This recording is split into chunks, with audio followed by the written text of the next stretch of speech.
Why would anyone buy a brand new sailboat in 2026? Seriously, why would anyone walk into a boat show, sit down with a dealer, sign a contract at full manufacturer's suggested retail price, and take delivery of a vessel that will lose more value in the first 3 years than most people spend on a car? Because the numbers right now are brutal. And they're not just bad in the way that boats have always been expensive. They're bad in a new way, a structural way, a way that makes the traditional new boat premium look almost quaint compared to what's actually happening to owners in this market. Because in 2026, you're not just paying for a new boat, you're paying for inflated material costs that the manufacturers have passed directly to you. You're paying for electronics that will be outdated before your warranty expires. You're paying interest rates that are double what they were 4 years ago. You're paying into a regulatory environment that has decided private yacht ownership is a convenient target for tax revenue. And you're doing all of this while the used market is flooding with nearly identical boats, 3 to 5 years old, fully equipped, already depreciated, and sitting unsold. That is the 2026 new sailboat trap, and it is worse than most buyers realize. Let's start with the thing everyone knows but almost nobody quantifies properly: depreciation. The moment you take delivery of a new sailboat, you lose money. That's always been true, but the speed and depth of that loss in 2026 has changed. In a balanced market like this one, the initial new boat penalty sits at around 10 to 20% within the first year alone. That's not wear and tear, that's not damage, that's just the market adjusting for the fact that the boat is no longer new. By year 3, you've typically lost 30 to 40% of the original purchase price. By year 5, you're looking at a cumulative loss of around 50%. So on a $400,000 boat, you could be sitting on $200,000 of evaporated equity in 5 years. And you haven't crashed it, you haven't neglected it, you just owned it. That's the baseline. But here's where 2026 makes it worse. The depreciation curve has steepened because of something the manufacturers are doing to themselves. They're launching new models at a pace that makes their own recent inventory look old. The Bénéteau-Jeanneau Group alone introduced 66 new models over a 3-year period. 66! That is an absurd rate of product iteration, and every single new model launch effectively ages every existing model in the lineup. A boat that is only 10 to 15 years old now appears significantly more dated than a vessel of the same age would have looked a decade ago. Because the styling changes faster, the cockpit layouts evolve faster, the helm technology moves faster, and buyers on the secondary market can see it. They can compare, they can scroll through listings and immediately tell which generation a boat belongs to. That visual aging effect hammers resale velocity. It makes late-model boats harder to sell, and it makes new boats depreciate faster because the next refresh is never far away. So you're not just losing value because boats lose value. You're losing value because the manufacturer is actively designing your boat into obsolescence. That is accelerated depreciation driven by the people who sold you the boat in the first place. And it gets worse when you zoom out from individual brands and look at what's happening to inventory globally. Because the used market right now is flooded. The pandemic created a buying frenzy between 2021 and 2024. People who had never owned boats suddenly wanted boats. People who had small boats suddenly wanted bigger boats. Money was cheap, fear of missing out was real, and the industry responded by ramping production and raising prices. Now those pandemic-era buyers are exiting. They're selling. And they're selling into a market that doesn't have enough demand to absorb what they're listing. In the Caribbean alone, there are 387 catamarans for sale. 73% of them are under 10 years old, and the turnover rate on those listings is 24%. That means 3 out of 4 listed boats are not finding buyers. That is a completely abnormal supply-demand imbalance, and it creates a ceiling on the resale value of any new boat purchased today. Because why would a rational buyer pay full price for a new 45-footer when they can find a 2022 model already equipped, already sea-trialed, already past its worst depreciation, sitting on a dock somewhere in the Caribbean with an increasingly motivated seller. That is the competitive environment a new boat enters the moment it leaves the factory, and it is devastating. Now, layer on top of that what's happening with manufacturing costs. Because here's the part that feels almost unfair. The price of a new boat has gone up, not because the boat is dramatically better, but because the raw materials that go into building it have gotten more expensive. And the manufacturers have passed every cent of that increase to the buyer. Fiberglass. The global fiberglass market is valued at over $21 billion in 2025, growing at nearly 6% annually. Marine manufacturers are competing for materials, especially E-glass, which remains the industry standard for hull construction. But the price of silica, resins, and petroleum-based additives has been volatile. Rising oil prices, driven by geopolitical instability, have a cascading effect on resin costs and shipping. That has compressed manufacturer margins by 3 to 5% since 2023. And instead of absorbing that compression, the builders have raised retail prices. Then there's electronics. Modern sailboats now ship with integrated digital navigation, automated sail handling, digital monitoring systems, and connectivity suites as standard equipment. That sounds impressive until you realize what it means for pricing and for resale, because the copper-clad laminates that form the base of most marine circuit boards have seen price adjustments of up to 30% in 2026. That cost gets baked into the helm suite, the power management system, and the switching panels. And here's the cruel part. Those electronics age faster than the hull. A fiberglass hull from 2026 will still be structurally sound in 2040. The navigation system will be a museum piece.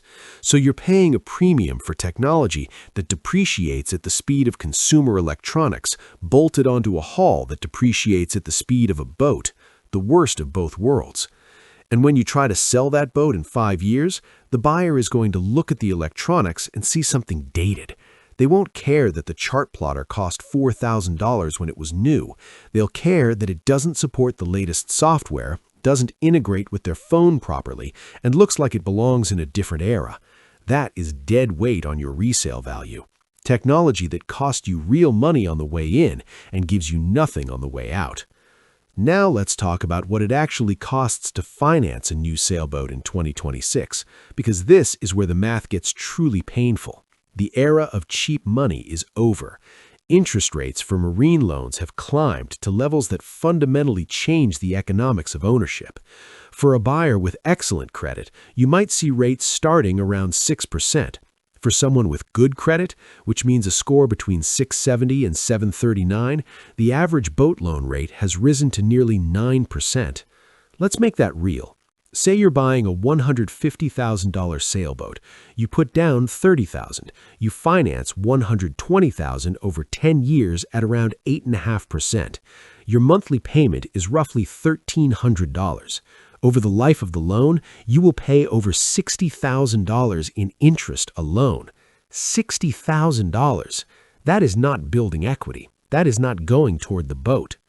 That is pure cost of borrowing.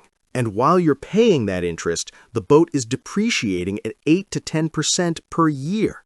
So you are simultaneously losing value on the asset and paying a premium for the privilege of losing that value. That is the financial structure of new boat ownership in 2026, and it is objectively terrible. For higher value purchases, the numbers scale proportionally. A $250,000 loan at 6.5% over 10 years means monthly payments around $2,700. A $1 million yacht loan, even at the best available rate, means monthly payments above $10,000. Some ultra-high net worth buyers try to work around this with Lombard loans, borrowing against investment portfolios instead of using traditional marine financing. But even those facilities had become more conservative in 2026. Banks are evaluating not just the borrower's credit, but the vessel's manufacturer reputation and potential resale liquidity. Because the banks have done the math too, they know what happens to boat values, and they're protecting themselves accordingly. Now, if all of that weren't enough, there is a new layer of cost that didn't exist 5 years ago: regulation. Governments, particularly in Europe, have decided that private yacht ownership is an easy political target, and the fiscal consequences for owners are getting heavier every year. France has led the charge.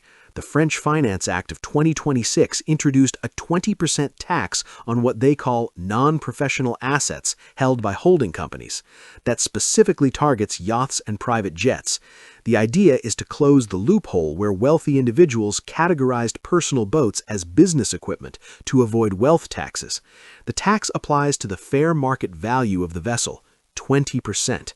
On top of that, France maintains a surcharge on private yachts over 30 meters, ranging from 30,000 to 200,000 euros. The National Assembly voted to keep this in the 2026 budget, which signals a permanent political appetite for yacht-specific taxation.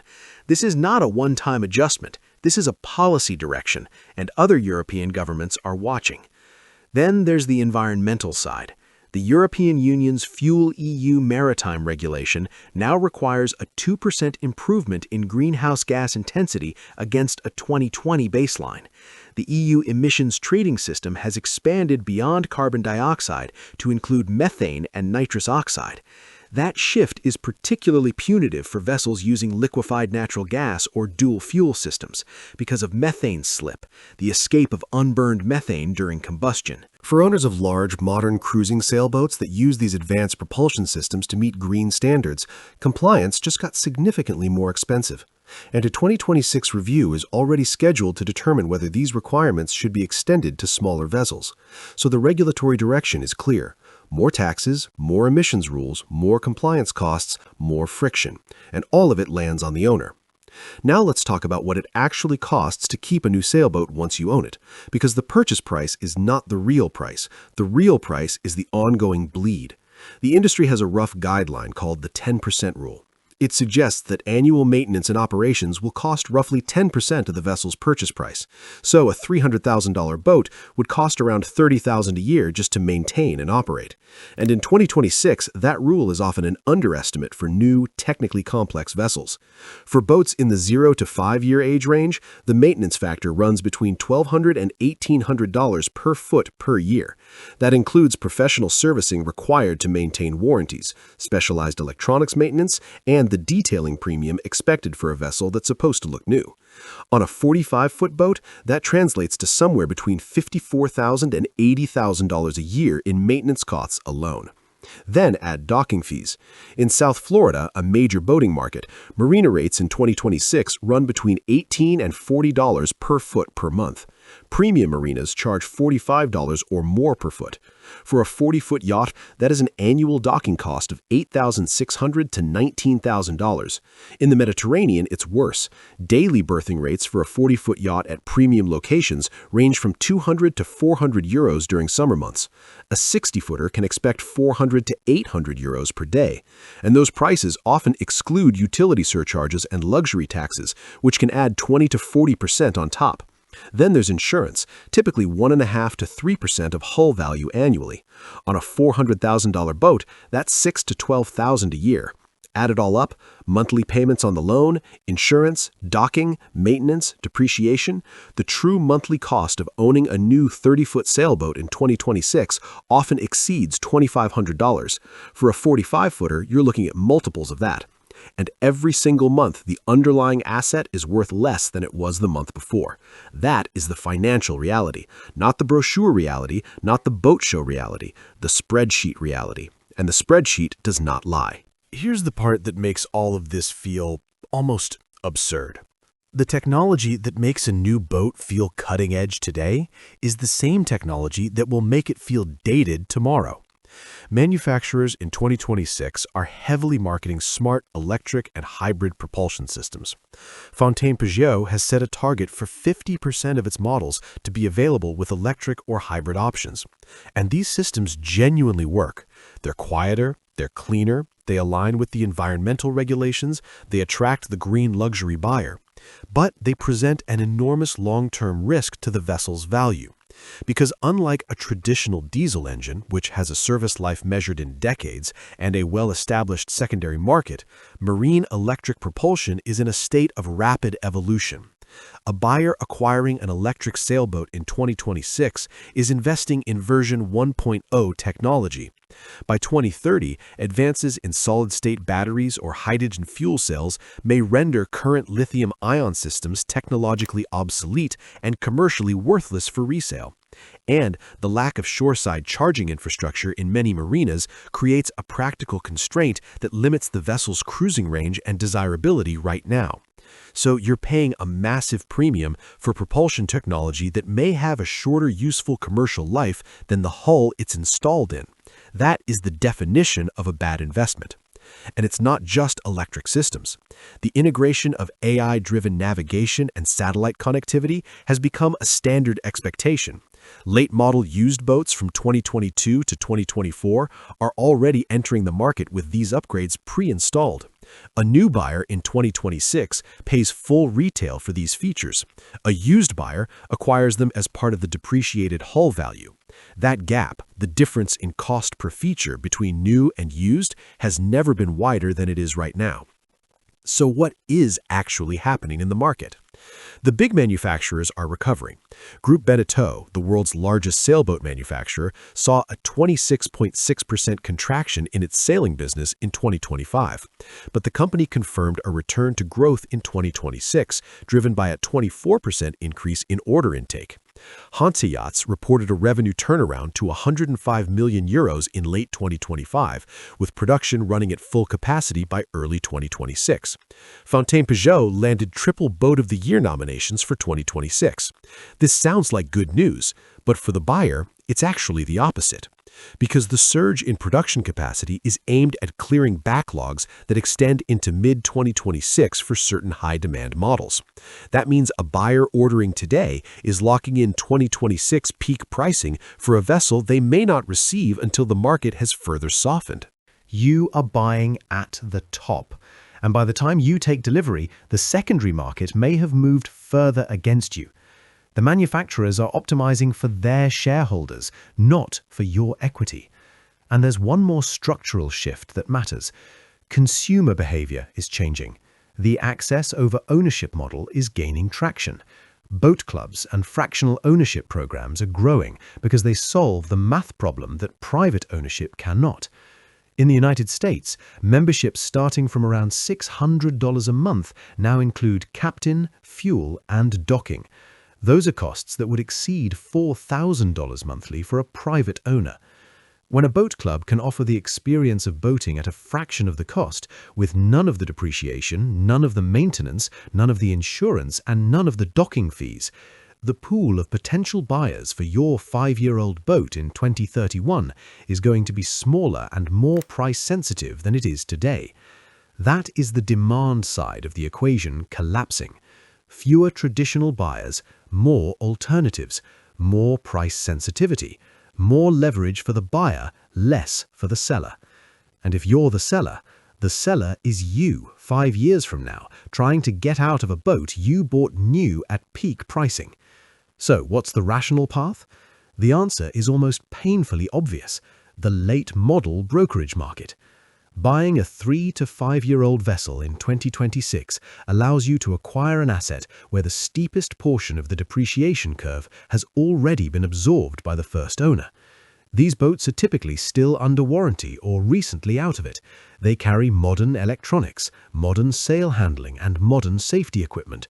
They've been sea-trialed. Their systems have been tested, their weak points have been identified and often corrected, and they're available in a market where sellers are facing historically low turnover rates, which means negotiating leverage is on your side. You get more boat for less money. You avoid the worst of the depreciation hit. You sidestep the new boat premium on materials and electronics, and you enter a market where every month that passes gives you slightly more buying power because the inventory keeps growing and the sellers keep getting more motivated. That is not speculation. That is structural. So no, buying a brand new sailboat in 2026 is not just expensive, it is irrational. Unless you have a specific reason that justifies the premium, a custom build, a particular configuration that doesn't exist on the secondary market, a business use case with tax advantages, there is almost no financial scenario where new acquisition outperforms a disciplined used purchase. The depreciation is steeper than it's been in a decade. The financing is the most expensive in 20 years. The regulatory burden is accelerating. The maintenance costs are at record highs. The technology cycle is punishing early adopters. The used market is oversupplied with recent, well-equipped inventory. And the cultural shift toward access over ownership is quietly eroding the future buyer pool. That is the 2026 new sailboat market. Not a luxury purchase, a depreciating liability caught between rising costs, falling resale values, and a secondary market that offers almost everything the new market does for dramatically less money. The only question is whether buyers will keep paying the premium for the smell of a new boat, or whether they'll finally do the math.